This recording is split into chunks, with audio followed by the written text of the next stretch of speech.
वनुसल्ली वनुसल्लिमु अला सय्यदिना व मौलाना मुहम्मदिन रसूलिहिन नबिय्यिल करीमिल अमीनिल मकीनिर रऊफिर रहीम।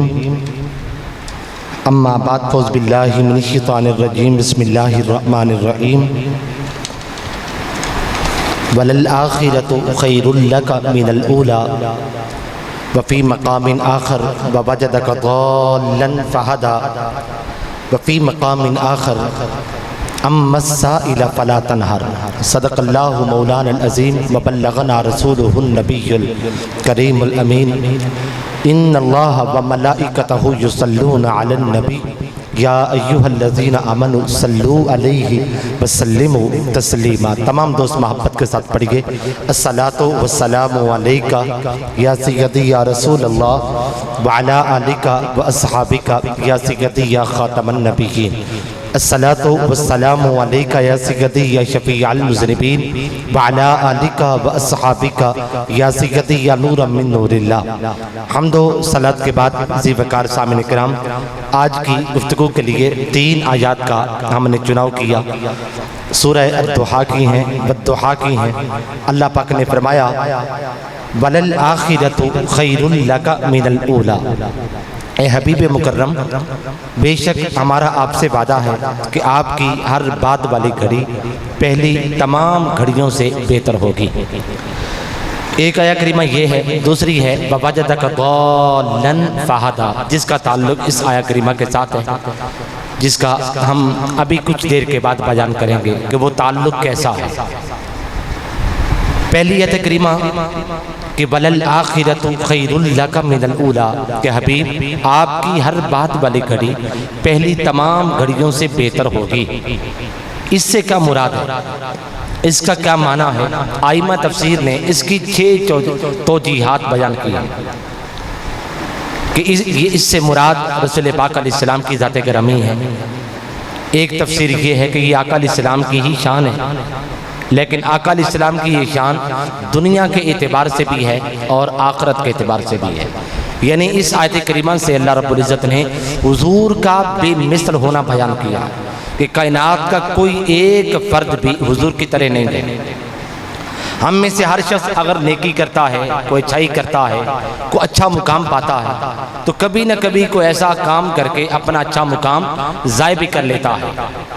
अपने अच्छे मुकाम को वो उससे नीचे भी उतर आता है। लेकिन आका अलैहिस्सलाम के लिए अल्लाह पाक का वादा है, मेरे मुस्तफ़ा तेरी शान ये है कि तेरी हर बाद वाली घड़ी पहली घड़ी से बेहतर होगी, कि तू दिन ब दिन हर लम्हे, हर घड़ी, हर साथ, हर वक्त तू बेहतर से बेहतरी की तरफ जाता चला जाएगा और कमाल से कमालात की तरफ तू बढ़ता चला जाएगा।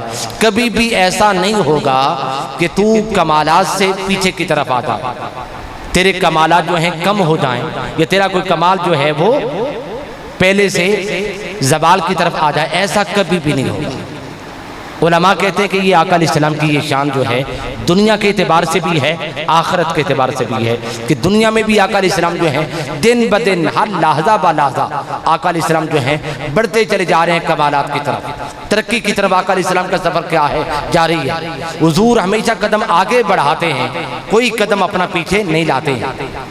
और क़यामत के दिन भी क्या होगा, आका अलैहिस्सलाम के कमालात का सफ़र इसी तरीके से क्या रहेगा, बरकरार रहेगा। आका अलैहिस्सलाम रोज़ बरोज़, लम्हा ब लम्हा आका अलैहिस्सलाम कमालात की तरफ बढ़ते चले जाएंगे। इसलिए कायनात के हर फर्द का के मुकाम का हम अंदाज़ा कर सकते हैं। दीगर अंबिया के मुकामात का, उनकी अज़मतों और निशानों का अंदाज़ा भी किया जा सकता है, लेकिन आका अलैहिस्सलाम के किसी मुकाम का, आका अलैहिस्सलाम की शान का अंदाज़ा नहीं किया जा सकता है। क्योंकि जिस लम्हे हम अंदाज़ा करेंगे उसी लम्हे आका अलैहिस्सलाम एक और मुकाम की तरफ बढ़ जाएंगे। फिर अगले मुकाम का हम अंदाज़ा करेंगे, हुजूर एक और मुकाम की तरफ बढ़ जाएंगे। हुजूर तो लहज़ा ब लहज़ा, घड़ी ब घड़ी जो है आगे मंजिलों की तरफ बढ़ते चले जा रहे हैं। इसलिए आका अलैहिस्सलाम की शान का या हुजूर के मुकाम का अंदाज़ा सिवाय खुदा के और कोई नहीं कर सकता। ये शान हुजूर की दुनिया के एतबार से भी है और आखिरत के एतबार से भी है कि हुजूर की हर बाद वाली घड़ी पहली तमाम घड़ियों से बेहतर है और होती चली जा रही है। और बाद उलमाए किराम फरमाते हैं कि ये आका अलैहिस्सलाम की ये शान जो है ये सिर्फ आखिरत के एतबार से, दुनिया के एतबार से नहीं है। ये जो अल्लाह पाक ने फरमा रखा है कि मेरे मुस्तफ़ा अलैहिस्सलाम आपकी हर बात वाली घड़ी पहली घड़ी से क्या होगी, बेहतर होगी, ये आखिरत के एतबार से आखिरत में होगा। जब क़यामत का दिन आ जाएगा तो फिर आका अलैहिस्सलाम की हर बात वाली घड़ी पहली घड़ी से बेहतर होती चली जाएगी। दुनिया में तो रसूल पाक अलैहिस्सलाम जो हैं शान मोहम्मदियत के साथ जलवा करोगे, शान मोहम्मदियत के साथ, और क़यामत के दिन आका अलैहिस्सलाम शान मोहम्मदियत के साथ नहीं, शान महमूदियत के साथ जलवा करोगे। असा ऐन यबअसा का रब्बु का मुकाम महमूदा, मेरे मुस्तफ़ा कैसा वो दिन होगा कि जब तू मुकाम महमूद पर फैज़ होगा, यानी तेरे पास शान महमूदियत होगी। हुजूर क़यामत के दिन शान महमूदियत के साथ आएंगे, और अभी कैसे हैं, शान मोहम्मदियत के साथ। और शान मोहम्मदियत क्या होती है? उलमा कहते हैं शान मोहम्मदियत ये है कि जिस पर दरूद पढ़ने वाले हों तो उस पर तीर चलाने वाले भी, जिसकी तारीफें करने वाले हों उस पर तनकीदें और तंज करने वाले भी, जिसके नाम पर गर्दनें कटवाने वाले हों उसके रास्ते में कांटे बिछाने वाले भी हों। देख लें आज आका अलैहिस्सलाम की यही शान है। अगर हम तारीफें करने वाले हैं तो कुछ तनकीदें करने वाले भी तो हैं। अगर सलातो सलाम पढ़ा जा रहा आका अलैहिस्सलाम की जात पर तो कुछ वो लोग भी तो जो दिन रात आका अलैहिस्सलाम की गुस्ताखियां करते हैं, हुजूर की हर्जा सराइयां करते हैं, आका अलैहिस्सलाम की जुबान में शान में जुबानें दराज करते हैं। अगर आका अलैहिस्सलाम के नाम पर गर्दनें कटवाई जा रही हैं तो आका अलैहिस्सलाम के रास्ते में कांटे भी तो बिछाए गए थे, हुजूर को अज़ियतें भी तो पहुंचाई गई थी, आका अलैहिस्सलाम को जख्मी भी तो किया गया था। ये क्या है? शान मोहम्मदियत है। लेकिन जब क़यामत का दिन होगा हुजूर शान मोहम्मदियत के साथ नहीं, शान महमूदियत के साथ आएंगे। शान महमूदियत क्या होगी कि जहां हर कोई बड़ा छोटा, अपना गैर, नबी वली, गुनाहगार, परहेजगार, कोई हर फर्द जो है आका अलैहिस्सलाम की इज़्ज़त के नारे लगा रहा होगा और आका अलैहिस्सलाम की शान के नग़मे आलाप रहा होगा और हुजूर की शान सुन रहा होगा और सुना रहा होगा। वगरना मैदान माशर को लगाने का या सजाने का और कोई मकसद नहीं था। अगर मैदान माशर को लगाकर हुजूर की शानें न सुनाई जाती या आका अलैहिस्सलाम की इज़्ज़त का बयान न किया जाता तो इसके अलावा और कोई मकसद ही नहीं था मैदान माशर को लगाने का या सजाने का। क्या मैदान माशर इसलिए लगाया जाएगा कि वहाँ अल्लाह पाक ने हिसाब किताब लेना है? नहीं, ऐसी कोई बात नहीं। अल्लाह पाक तो आलिमुल गैब है, उसे तो मालूम किसने जन्नत में जाना, किसने जहन्नम में जाना। अल्लाह की शान तो वराउल वरा, ये तो अल्लाह के बंदे औलिया अल्लाह भी जानते हैं।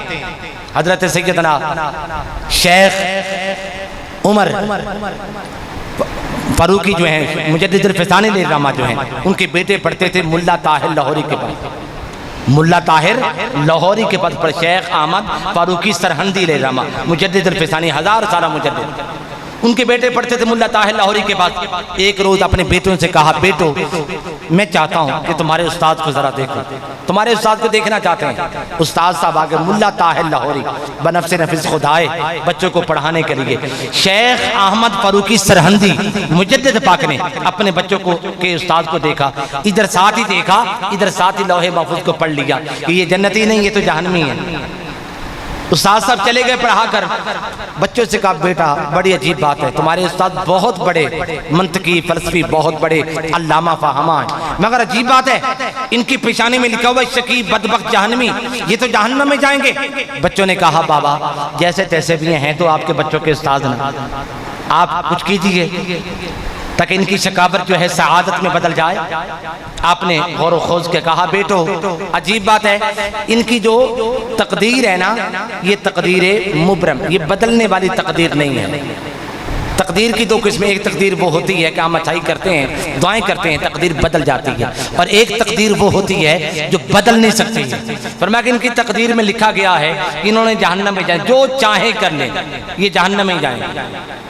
बेटों ने बारहा इसरार किया, बाबा जान अगर आप पढ़ सकते हैं तो फिर हमारा ईमान है, आप लिखी हुई तकदीर को बदलवा भी सकते हैं। अगर कल क़यामत के दिन आपके बच्चों के उस्ताद जहन्नम में चले गए, लोग क्या कहेंगे? मुजद्दिद पाक शेख अहमद फारूकी सरहंदी के बच्चों का उस्ताद जहन्नम में जा रहा है, आप कुछ कीजिए। आपने मुराकबा किया, गौर खोज किया, गौर खोज करते करते अचानक ज़हन के अंदर ये बात आई, हुज़ूर सैयदना गौसुल आज़म रज़ियल्लाहु तआला अन्हु का फरमाने वाली शान है कि मेरी दुआओं से अल्लाह पाक न बदलने वाली तकदीर को भी बदल देता है। बस ज़हन के अंदर ये बात आना थी। हाथ उठा लीजिए, अर्ज के बारी ताला तुझे उस अब्दुल कादिर जिलानी का वास्ता देता हूँ जिनके सदके से तू ना बदलने वाली तकदीर को भी बदल देता है। बारी ताला इनकी तकदीर को बदल दे। बस ये कहना था। कहा बेटो पहले तो मैंने पढ़ा था ना तकदीर के पेशानी में लिखा हुआ शकी बदबख्त जहन्नमी, अब मैंने तुम भी पढ़ लो, पेशानी में शकी नहीं लिखा हुआ सईद लिखा हुआ। तो औलिया अल्लाह सुलहा जो हैं ये भी जानते हैं कौन जन्नती है कौन जहन्नमी है। किरामन कातिबीन भी जानते हैं किसने जन्नत में जाना है किसने जहन्नम में जाना है। अल्लाह की शान तो बरा और बरा। तो फिर क्या मैदान माशर इसलिए लगाया जाएगा कि अल्लाह पाक को शायद डर होगा, अगर मैंने मैदान माशर न लगाया, मीज़ान न लगाया, लोगों को ना दिखा कि तुम जन्नती हो या जहन्नमी, तुम्हारे पास अमाल कैसे हैं, तो कहीं लोग जहन्नम में जाकर मेरे खिलाफ एहतजाज न कर ले। अल्लाह के खिलाफ एहतजाज करने की जुर्रत कौन कर सकता? कोई कर सकता है? किसी को हिम्मत है? किसी की चलती है? नो। तो फिर मैदान माशर लगाया को गया, ये मैदान माशर सजाया को गया। हाँ इसलिए कि मेरे मुस्तफ़ा अगर मैदान माशर को लगाए बगैर, मैदान माशर को सजाए बगैर जन्नती जन्नत में चले जाएं, जहन्नमी जहन्नम में चले जाएं, तो तेरे हाथ में लिवाउल हम्द कौन देखेगा? तुझे पुरसिरात पर सहारा देता हुआ कौन देखेगा? और तुझे हौज़े कौसर के भर भर के जाम पिलाता हुआ कौन देखेगा? मेरे मुस्तफ़ा फकत इतना सबब था इन्हें काते बज़्म माशर का कि तेरी शान महबूबी दिखाई जाने वाली थी। मकसूद ये था कि आज यहाँ अंबिया भी आ जाएं, औलिया भी आ जाएं, सुलहा भी आ जाएं, गुनाहगार भी आ जाएं, परहेजगार भी आ जाएं, अपने भी आ जाएं, गैर भी आ जाएं, सारे आ जाएं। जन्नत में जाने वाले भी आकर देख लें और जहन्नम में जाने वाले भी आकर देख लें कि जिसको जन्नत मिल रही है मुस्तफ़ा की वजह से मिल रही है, और जो जहन्नम भेजा जा रहा है मुस्तफ़ा की वजह से भेजा जा रहा है। तो चूंकि वलल आखिरतु खैरुल लका मिनल ऊला, इस शान का ज़ुहूर क़यामत के दिन होना है। इसलिए अल्लाह पाक ने फरमाया मेरे मुस्तफ़ा आपकी आखिरत की यानी क़यामत के दिन की जो घड़ियाँ होंगी वो दुनिया की तमाम घड़ियों से बेहतर होंगी। वलल आखिरतु आपकी आखिरत क्या होगी? दुनिया से, आलम दुनिया से बेहतर होगी, ये इसका माना है। और एक इसका माना हदीस पाक के एतबार से भी है। मुफस्सिरीन किराम कहते हैं एक माना ये है मेरे हबीब आपकी आखिरत, आपकी आखिरी घड़ी पहली घड़ी से बेहतर होगी। क्या मतलब? कि आपकी जिंदगी का जो आखिरी लम्हा होगा वो जिंदगी के तमाम लम्हा से बेहतर होगा। जिंदगी में आपने जितने भी लम्हात गुजारे, आपने जितनी भी साहतें गुजारी, आपकी जिंदगी का जो लम्हा अखीरा होगा, आखिरी जो लम्हा होगा वो आपकी जिंदगी के तमाम लम्हा से बेहतर होगा। कैसे बेहतर होगा? बड़ी मशहूर मरूफ हदीस पाक है। रसूल पाक अलैहिस्सलाम का वक्त विसाल आया, जिब्राइल भी हाजिर थे, मलकुल मौत भी हाजिर थे, दीगर फरिश्ते भी आए हुए थे। उस दौरान आकाए तो जहान इस्लाम से जब मलकुल मौत ने कहा आका अल्लाह पाक ने भेजा है, ये फरमा के भेजा है कि अगर आपकी इजाजत हो तो मैं आपको लेके चलूं, आपको लेके चलूं, और अगर आपकी इजाजत नहीं होगी तो फिर मैं आपको लेके नहीं जाऊंगा। इस पर ताजदार कायनात अलैहिस्सलाम ने फरमाया था जिब्राइल यही बात है कि अगर मेरी इजाजत होगी तो ये मुझे लेके जाएंगे, और अगर मैंने इजाजत न दी तो ये मुझे लेके नहीं जाएंगे। जिब्राइल ने कहा हाँ आका यही बात है। अच्छा फिर मैं क्या करूं? हुजूर ने मशवरा किया मैं क्या करूं? उन्होंने कहा या रसूल अल्लाह इन्नल्लाह इश्ताका इला लिकाइका या रसूल अल्लाह, अल्लाह पाक जो है आपसे मुलाकात करना चाहता है, आपकी मुलाकात का मुश्ताक है, यानी अल्लाह पाक भी यही चाहता है कि अब आप आ जाएं। इस पर ताजदार कायनात अलैहिस्सलाम ने फरमाया मलकुल मौत अल्लाह पाक के पास जाओ, जाके कहो अगर मुझे बुलाना है, अपने पास बुलाना है तो फिर मुझे पहले मेरी उम्मत के लिए कोई खुशखबरी सुना, खुशी की बात सुना। जिंदगी भर ताजदार कायनात अलैहिस्सलाम इस उम्मत की खुशियां तलाश करते रहे, और जिंदगी के आखिरी लम्हे पर भी आका अलैहिस्सलाम इस उम्मत के लिए खुशी के मुतलाशी थे और मुतमन्नी थे और मुक्तज़ी थे। कोई खुशी लेके आओ, खुशखबरी लेके आओ। मलकुल मौत गए अल्लाह पाक की बारगाह में कि हुजूर फरमा रहे हैं उम्मत के लिए कोई खुशखबरी तो सुनाएं। आगे से अल्लाह पाक ने फरमाया जाओ मेरे मुस्तफ़ा से कह दो खुशखबरी ये है कि आपका जो कोई उम्मती अपने मरने से 1 साल कबल भी तौबा कर लेगा हम उसको छोड़ देंगे, उसे माफ कर देंगे। मलकुल मौत आए, आके कहा हुजूर अल्लाह पाक फरमा रहा है आपका जो कोई उम्मती अपने विसाल से 1 साल कबल भी तौबा कर लेगा ना, हम उसको छोड़ देंगे, माफ कर देंगे। आका अलैहिस्सलाम ने फरमाया नहीं, ये बात खुशी की नहीं है, ये बात तो परेशानी की है। वो कैसे जान सकता है कि मरने में 1 साल बाकी है? दोबारा जाओ। वो दोबारा गए, होके वापस आए, अर्ज की आका अब अल्लाह पाक फरमा रहा है आपका जो कोई उम्मती अपने मरने से 40 दिन कबल भी तौबा कर लेगा, हम उसको माफ कर देंगे। आका अलैहिस्सलाम ने फिर वही बात दोहराई, भाई कोई कैसे जान सकता है कि मरने में 40 दिन बाकी हैं? ये बात तो परेशानी की है, ये बात तो जाने नहीं जा सकती, दोबारा जाओ। वो दोबारा गए, होके वापस आए, अर्ज की आका अब अल्लाह पाक फरमा रहा है आपका जो कोई उम्मती अपने मरने से 1 दिन और 1 रात पहले भी तौबा कर लेगा, हम तो उसको भी माफ कर देंगे। आका अलैहिस्सलाम ने फिर वही बात कही, भाई ये बात तो परेशानी की है, ये बात तो इस्तिराब की है, ये बात तो गैब की है, वो कैसे जान सकता है? इस बात को कैसे जाना जा सकता है कि मरने में 1 दिन बाकी है, 1 रात बाकी है? इस पर मलकुल मौत दोबारा होके वापस आए, अर्ज किया का अब अल्लाह पाक फरमा रहा है कि मेरे मुस्तफा घबराइए नहीं, आपका जो कोई उम्मती अपने मरने से पहले, हालत नज़ा की तारीख हो जाने से भी पहले अगर तौबा कर लेगा तो उसे मेरी रहमत संभाल लेगी, और अगर तौबा न कर सका तो कोई बात नहीं, आपकी शफाअत संभाल लेगी। इस पर ताजदार कायनात अलैहिस्सलाम ने फरमाया अल-आन ताब क़ल्बी, अल-आन ताब क़ल्बी, हाँ अब मेरा दिल मुतमईन हो गया, अब मुझे वो राहत मिल गई, वो खुशी मिल गई जिस खुशी का मैं मुतलाशी था, जिस खुशी का मैं मुक्तज़ी था, जिस खुशी का मैं मुतमन्नी था। यानी जिंदगी भर ताजदार कायनात अलैहिस्सलाम चूंकि उम्मत की खुशियों के तालिब रहे, आखिरी लम्हे आका अलैहिस्सलाम को वो खुशी मिली। अल्लाह पाक ने पहले फरमाया मेरे मुस्तफ़ा वलल आखिरतु खैरुल लका मिनल ऊला, आपकी जिंदगी का जो आखिरी लम्हा होगा वो आपकी जिंदगियों के तमाम लम्हात से बेहतर होगा। क्योंकि जिंदगी के आखिरी लम्हे में हुजूर को वो राहत मिल गई थी जिस राहत के हुजूर जिंदगी भर तालिब रहे थे, पर मुतलाशी रहे। फिर इसका एक माना ये भी है, आइमा तफसीर फरमाते हैं वलल आखिरतु खैरुल लका मिनल ऊला, हबीब आपकी हर बाद वाली घड़ी पहली घड़ियों से बेहतर होगी। क्या मुराद, इससे क्या माना, इससे अल्लाह की क्या मंशा?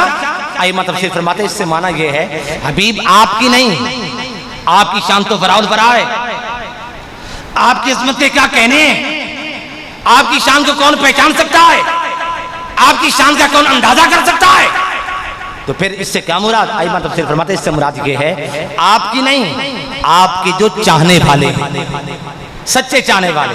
हम भी हैं मगर झूठे, कभी अल्लाह को चाहते कभी बंदों को चाहते, कभी अल्लाह को चाहते कभी दुनिया को चाहते, मगर जो सच्चे चाहने वाले हैं, जो सिर्फ तालिबे मौला हैं, हम तो तालिबे मौला होने के साथ साथ तालिबे दुनिया भी हैं, तालिबे दुनिया भी तो है ना, इसलिए हम सच्चे नहीं हैं। अल्लाह ने फरमाया महबूब आपके नहीं, आपकी नहीं, आपके जो सच्चे चाहने वाले हैं उनकी हर बात वाली घड़ी पहली घड़ियों से बेहतर होगी।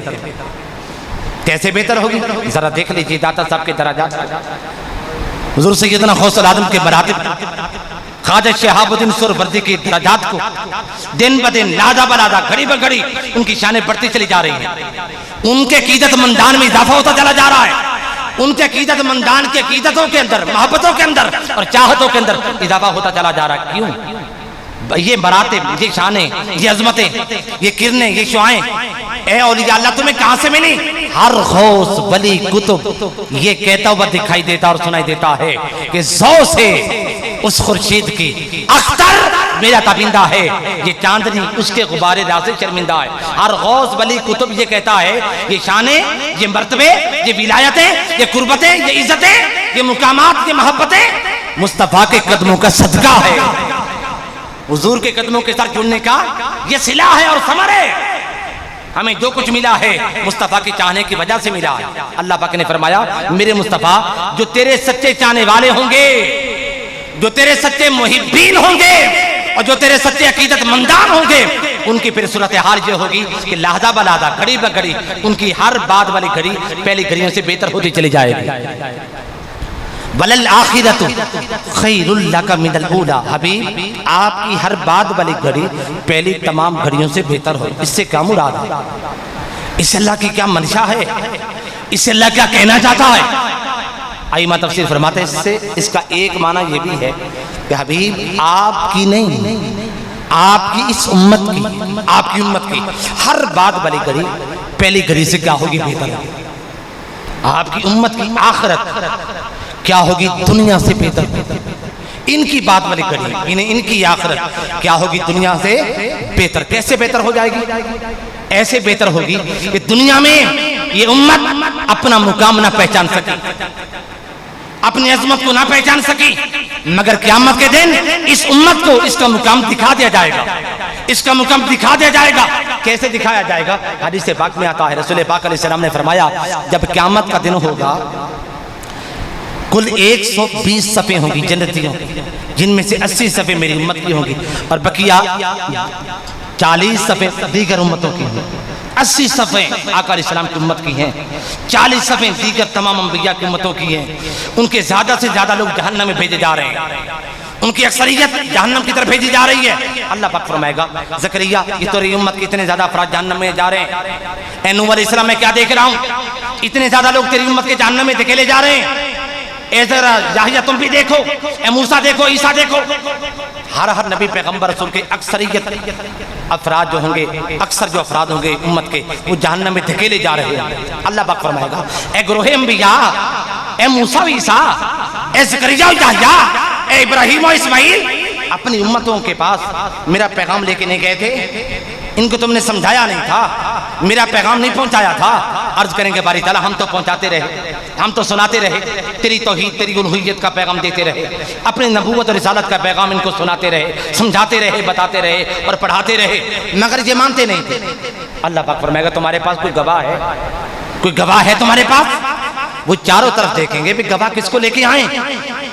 आज किसकी बात यहाँ पे माने और सुनी जाएगी? हमारी उम्मतों के तो अक्सर अफराद जहन्नम में धकेल दिए गए, किसको गवाह बनाए? अचानक उनकी नजर हुजूर की उम्मत के अफराद पर होगी, पड़ेगी, हुजूर की उम्मत पर पड़ेगी। हुजूर की उम्मत को देखकर कहेंगे ए उम्मत मोहम्मदिया हमारी गवाही देते हो? आज हमें एक गवाह की जरूरत है, हमारी गवाही दोगे? आगे से उम्मत मोहम्मदिया कहेगी हाँ ए ग्रोहे अंबिया हम तुम्हारी गवाही देते हैं कि यकीनन तुम लोग आए थे, तुम पैगाम हक देते रहे, सुनाते रहे, समझाते रहे, मगर तुम्हारी कौम ने आगे से माना नहीं था।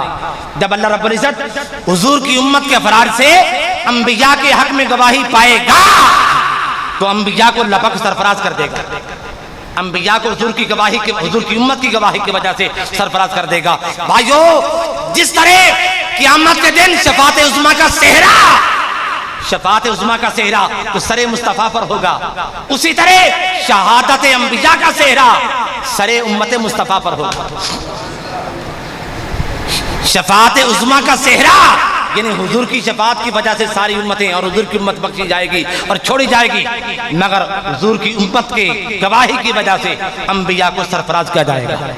वलल आखिरतु खैरुल लका मिनल ऊला। मेरे मुस्तफ़ा बता दीजिए आपकी उम्मत की जो आखिरत है ये दुनिया से बेहतर हो जाएगी। कैसे बेहतर हो जाएगी? हर नबी पैगंबर रसूल इज्जत के साथ, प्यार के साथ, मोहब्बत के साथ, चाहत के साथ इस उम्मत को देख रहा होगा ये हमारे गवाह हैं, इन्हीं की वजह से आज हमें इज्जत मिली है, इन्हीं की वजह से आज हमें सरफराजी मिली है, इन्हीं की वजह से आज हमारा बचाव हुआ है। क्योंकि जो गवाह होता है, जिसके हक में गवाही दी जा रही होती है, उसका महबूब होता है। तो ये उम्मत क़यामत के दिन तमाम अंबिया की महबूब उम्मत होगी। इस वजह से अल्लाह पाक ने फरमाया मेरे मुस्तफ़ा क़यामत के दिन तेरी उम्मत की वो अजमत और शान होगी जो दुनिया के अंदर इनका उस अजमत का अंदाजा ही नहीं है। वलल आखिरतु खैरुल लका मिनल ऊला। इसका क्या माना है? इससे अल्लाह की क्या मुराद है? इससे अल्लाह क्या कहना चाहता है? आइमा तफसीर फरमाते हैं इसका एक माना यह है मेरे महबूब आपके हर उम्मती की जो आखिरी घड़ी होगी वो उसके जिंदगी के तमाम लम्हात से बेहतर हो जाएगी। आपके हर उम्मती की जो भी पढ़ने वाला होगा ला इलाहा इल्लल्लाह मुहम्मदुर रसूलुल्लाह, जो आपका उम्मती होगा उसके हर उस उम्मती की हर जो आखिरी घड़ी होगी वो उसकी जिंदगी के तमाम लम्हा से बेहतर हो जाएगी। कैसे बेहतर होगी? तफसीर रूहुल बयां में अल्लामा इस्माइल हकील रामा ने इस वाक़े को लिखा है। एक शख्स ने ख्वाब में रसूल पाक अलैहिस्सलाम की ज़ियारत की। अर्ज की, आका एक बात तो समझा दें, इधर आपका फरमान है कि मरने वाले पर मौत की सख्ती यूं है जैसे किसी शख्स पर 100 तलवारों की ज़रबे लगाई जाए। 100 तलवारों की ज़रबों जैसी मौत की सख्ती और तलखी है।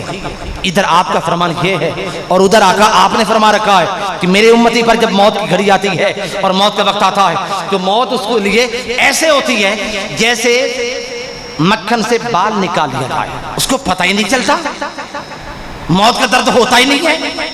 इधर आपने मौत की शिद्दत की बात भी की और आका उधर आपने मौत की खिफ़त और नरमी की बात भी फरमा रखी है। दोनों बातों में क्या है? टकराव है। और कायदा यह है कि इज़ा तआरज़ा फतसाक़ता, जब दो चीज़ें बाह में टकराती हैं दोनों पाँच हो जाती हैं। आका आपके तो दोनों फरमान ज़ाय हो गए, जरा बात समझा दीजिए। आका अलैहिस्सलाम ने फरमाया, इस बात का जवाब पाने वाले इस बात का जवाब पाना चाहता है सूरह यूसुफ को जाके पढ़ना। अल्लामा इस्माइल हकील रामा तफसीर रूहुल बयां में ये वाक़ा लिखते हैं। उस शख्स ने सुबह सूरह यूसुफ को खोल लिया, पढ़ता रहा, गौर खोज करता रहा, सर थुनता रहा। एक मुकाम पर जाकर उसकी नज़र जाके जम गई और थम गई। मुकाम क्या था कि ज़नाने मिस्र आई बैठी हैं और सैयदा ज़ुलेखा जो थी, जिन पर तोहमत लग चुकी थी कि जाने जा ज़ुलेखा अपने हाथों से खरीदे हुए आज गुलाम पर तो आशिक हो गई और मर मिटी, तो अपनी तोहमत को धोना चाहती है। तमाम ज़नाने मिस्र को बुला के बिठा रखा है और उनके सामने छुरियां भी पड़ी हैं, फल भी रखे हैं और ये तय कर रखा है अभी यहाँ से यूसुफ अलैहिस्सलाम गुजरेंगे, जब यूसुफ अलैहिस्सलाम को देखना ना तो फिर फलों को काटना। चुनाचे यूसुफ अलैहिस्सलाम वहाँ से गुजरे, केरे से नकाब उठाया। ख़वातीन ने जो ही यूसुफ अलैहिस्सलाम को देखा छुरियां चलाई, छुरियां चल गई, फल कट गए, उंगलियां कट गई, उनको खबर भी ना हुई। इस मुकाम की तरफ रसूल पाक अलैहिस्सलाम तवज्जो दिलाकर फरमाना चाह रहे थे। हुस्न यूसुफ जब बेनकाब हुआ था, ज़नाने मिस्र ने जब हुस्न यूसुफ को देखा था तो फिर क्या हुआ था? उनकी तमाम आज़ा की तवज्जो हुस्न यूसुफ की तरफ हो गई थी और इंसाफ करने वाली जो अकल थी हुस्न यूसुफ के अंदर खो गई थी। छुरियां चली होंगी, डर तो हुआ होगा, मगर क्योंकि इंसाफ करने वाली जो अकल थी वो हुस्न यूसुफ में खोई हुई थी, इसलिए उनको दर्द का एहसास नहीं हुआ था। डर तो हुआ होगा लेकिन चूंकि अकल वहां थी नहीं, अकल तो मुतवज्जे हो चुकी थी हुस्न यूसुफ की तरफ। अकल पीछे होती तो बात पीछे कर सकती ना, वो तो आगे बढ़ गई थी, हुस्न यूसुफ की तरफ चली गई थी। आका अलैहिस्सलाम फरमाना चाह रहे थे, अरे भाइयों, जिस तरह हुस्न यूसुफ की तरफ मुतवज्जे होकर उन ज़नाने मिस्र की उंगलियां कटी मगर उनको दर्द का एहसास नहीं हुआ था, इसी तरह मेरे आशिक पर, मेरी उम्मती पर, मेरे चाहने वाले पर जब वक्त विसाल आता है अचानक मेरा चेहरा उसके सामने आ जाता है, मेरा दीदार कर लेता है। जब मेरा दीदार करता है उसके तमाम अज़ा की तवज्जो मेरे हुस्न की तरफ हो जाती है, अकल हुस्न मुस्तफ़ा में गुम हो जाती है। मौत की सख्ती तो होती है मगर चूंकि अकल तो वहां होती नहीं, वो तो मुतवज्जे हो चुकी होती है हुस्न मुस्तफ़ा की तरफ, इसलिए फिर दर्द का एहसास नहीं होता है।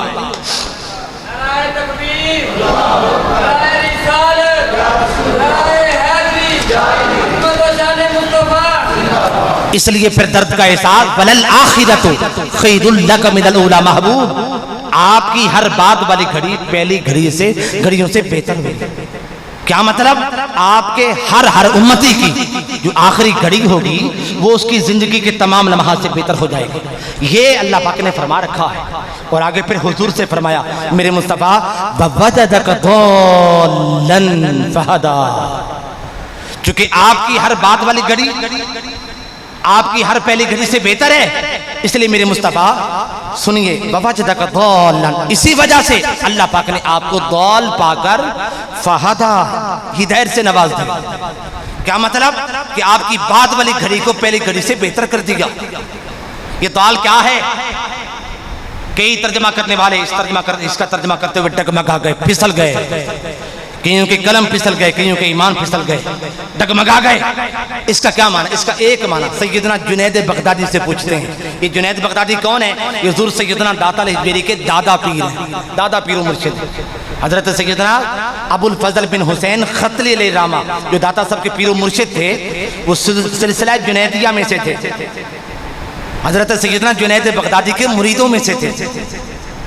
सैयदना जुनैद बगदादी से पूछिए अलैहिर्रहमा, आपसे पूछिए ये दालन जो रब ने कह दिया इसका क्या माना है, इससे अल्लाह क्या कहना चाहता है, इससे अल्लाह की क्या मंशा है। सैयदना जुनैद बगदादी फरमाते दाल अरबी जुबान में कहते हैं मुतहय्यर को, हैरत में पड़ने वाले, जो हैरान हो चुका हो उसे क्या कहते हैं दाल। माना क्या हबीब, याद कर जब तू हैरान था तो फिर फहादा, रब ने तुझे हैरत की कैफियत से बाहर निकाला, इसका यह माना है। हुजूर हैरान हो गए थे, ये कौन सा लम्हा था कि हुजूर हैरान हो चुके थे और हुजूर पर हैरत तारी हो चुकी थी। हाँ, ये वो लम्हा था जब कुरान मजीद का नुज़ूल हो रहा था, आयात इलाहिया आती, अल्फाज आते, हुरूफ आते, आका अलैहिस्सलाम हैरान हो जाते। एक लफ्ज के कई मानी मताले मफाहिम के ठाटे मारते हुए समंदर हुजूर के ज़हन के अंदर मौजज़न हो जाते।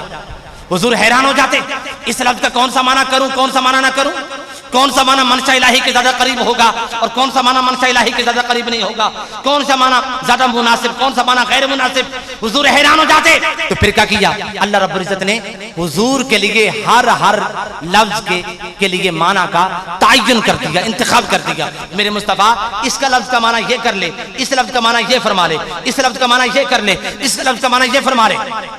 उस जमाने के लबक बात कर रहा मेरे मुस्तफा, याद कर जब कुरान मजीद के अल्फाज के माने के सिलसिले में हमने तुझे हैरान पाया था कि फिर क्या किया था फहादा, हमने तुझे उस हैरत ज़दगी की कैफियत से बाहर निकाल दिया था।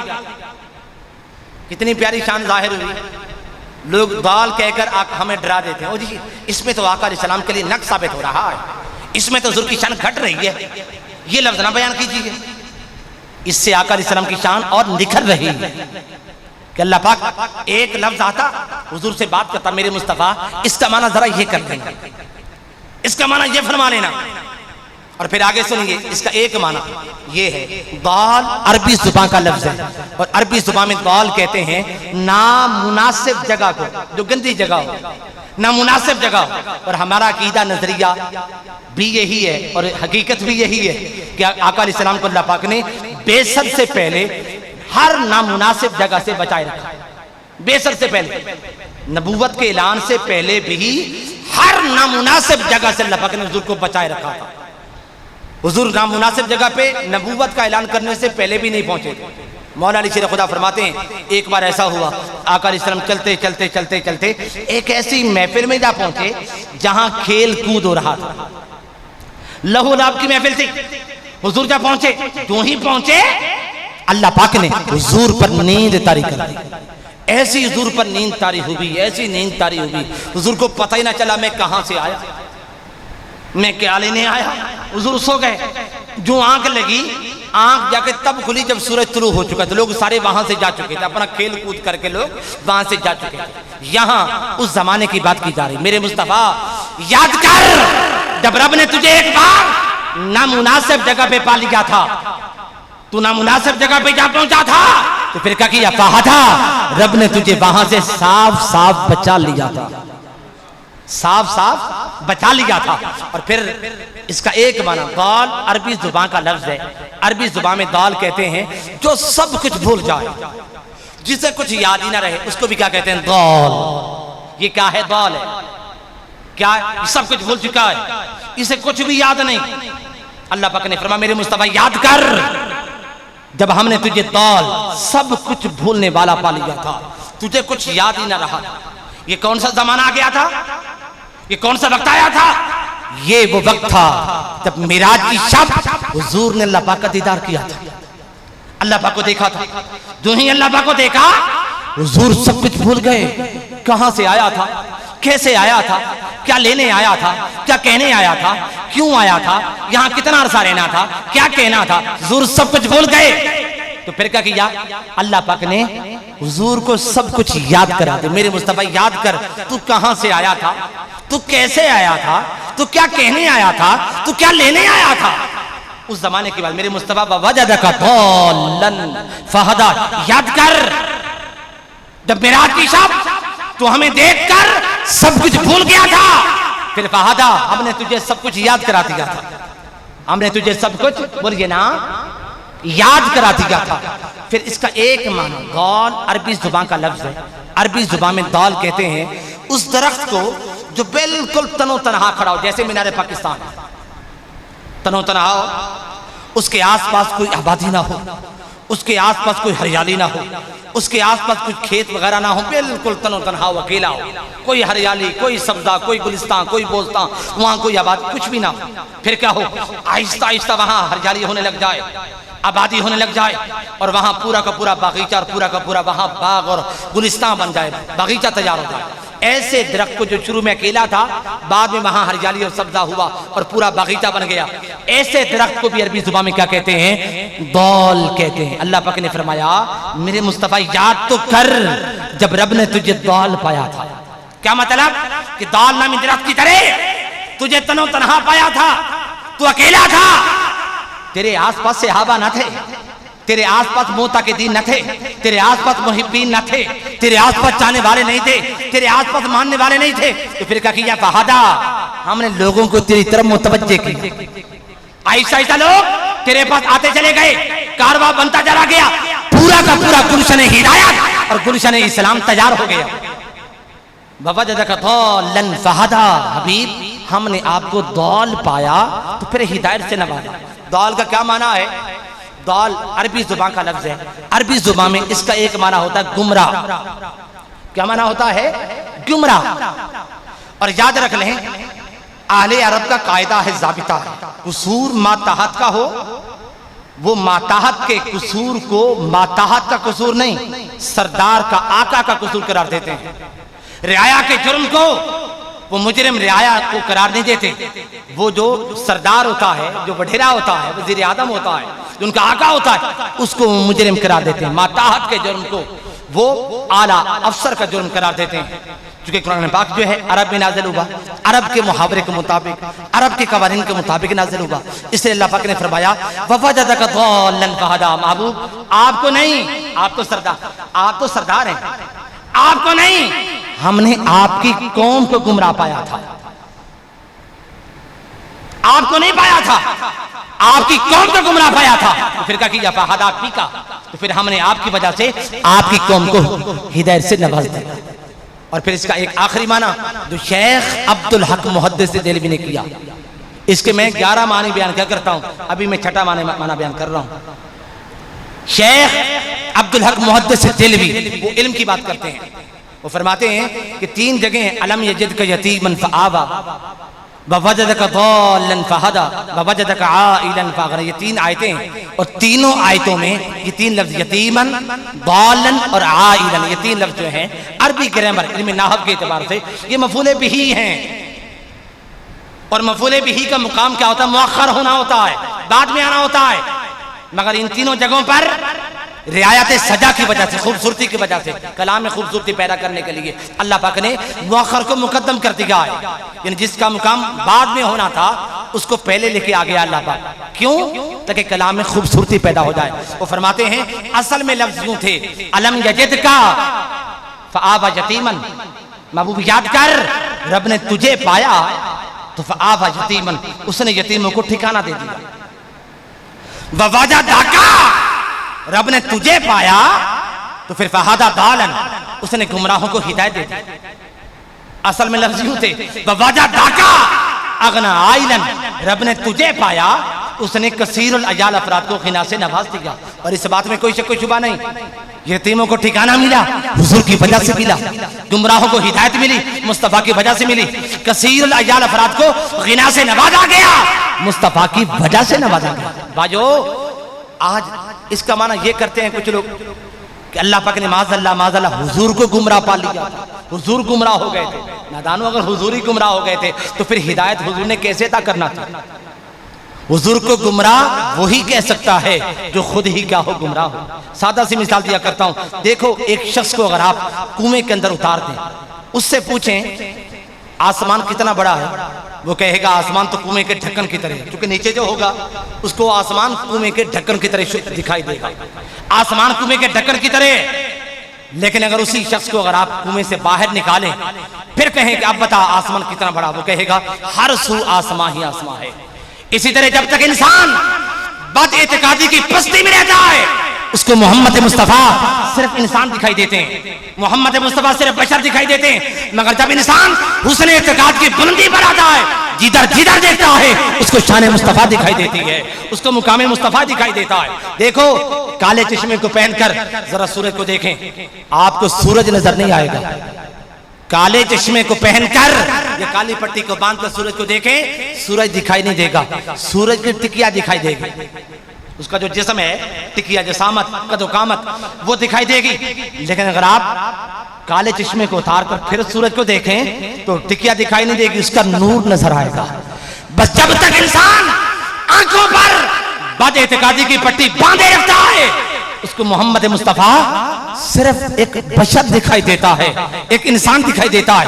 मगर जब इंसान बद-एतिकादी की पट्टी आंखों से उतारता है तो हर सू मुस्तफ़ा का नूर नजर आता है। अरे हुजूर हमारे जैसे कैसे हो सकते हैं? एक आम इंसान के कमाल की जहां जाकर इंतहा होती है, वहां से एक मोमिन के कमाल की इब्तिदा होती है, और जहां जाकर एक मोमिन के कमाल की इंतहा हो जाए वहां से एक वली के कमाल की इब्तिदा होती है, और जहां जाकर वली के कमाल की इंतहा हो जाए वहां से शहीद के कमाल की इब्तिदा होती है, और जहां जाकर शहीद के कमाल की इंतहा हो जाए वहां से सिद्दीक के कमाल की इब्तिदा होती है, और जहां जाकर सिद्दीक के कमाल की इंतहा हो जाए वहां से एक नबी के कमाल की इब्तिदा होती है, और जहां जाकर नबी के कमाल की इंतहा हो जाए वहां से रसूल के कमाल की इब्तिदा होती है, और जहां जाकर रसूल के कमाल की इंतहा हो जाए वहां से उलुल अज़म रसूल के कमाल की इब्तिदा होती है, और जहां जाकर उलुल अज़म रसूल के कमाल की भी इंतहा हो जाए वहां से आगे मोहम्मद मुस्तफ़ा के कमाल की इब्तिदा होती है। अरे भाइयों, हुजूर के कमालात की इब्तिदा कहां से हो रही है इसका तो हम अंदाजा कर सकते हैं, मगर हुजूर के कमालात की जहां इंतहा हो रही है उसका तो हम सोच ही नहीं सकते, उसका तो हम सोच ही नहीं सकते। देखो ये सादा सी मिसाल, ये कुर्सी जिसके ऊपर बैठा हूं, आप कुर्सी से पूछिए तेरे ऊपर जो बैठने वाला है जानती है? वो कहेगी हाँ जानती। अच्छा तू ये भी जानती है इसकी इंतहा कहाँ हो रही है? कुर्सी कहेगी मैं चूंकि नीचे वाली जो होती है वो इब्तिदा को तो समझ सकती हूँ मगर इसकी इंतहा को नहीं समझ सकती। बच्चे से पूछिए बुढ़ापा क्या होता है, जवानी क्या होती है, वो कहेगा मैं नीचे वाला, मैं इब्तिदा को तो समझ सकता हूँ, बचपना क्या होता है मगर जवानी क्या होती है, बुढ़ापा क्या मैं क्या जानूं। मगर बूढ़े से पूछिए बचपना क्या होता है, लड़कपन क्या होता है, जवानी क्या होती है, बूढ़ा बता देगा बचपना ऐसा होता है, जवानी ऐसी होती है, बुढ़ापा ऐसा होता है। तो कायदा ये है कि नीचे वाला जो होता है ऊपर वाले की इब्तिदा को समझ सकता है मगर इंतहा को जान नहीं सकता, मगर ऊपर वाला जो होता है वो नीचे वाले की इब्तिदा को भी समझ लेता है, इंतहा को भी समझ लेता है। अरे भाइयों, हम हैं नीचे वाले, मुस्तफा है ऊपर वाले। हम मुस्तफा की इब्तिदा को तो समझ सकते हैं मगर इंतहा को समझ नहीं सकते। मुस्तफा चूंकि ऊपर वाले हैं वो हमारी इब्तिदा को भी जानते हैं, हमारी इंतहा को भी जानते हैं। अरे हुजूर को समझना आसान सी बात है। हुजूर को समझने के लिए कम अज कम नबी होना जरूरी। क्या होना? नबी होना जरूरी। हुजूर को समझने के लिए तो कम अज कम नबी होना जरूरी। अरे नादान तेरे पास नबूवत ही नहीं तो हुजूर को क्या समझ सकता है? वद्दुहा वल्लैलि इज़ा सजा मा वद्दअका रब्बुका वमा क़ला। सदक़ल्लाहु मौलाना अज़ीम।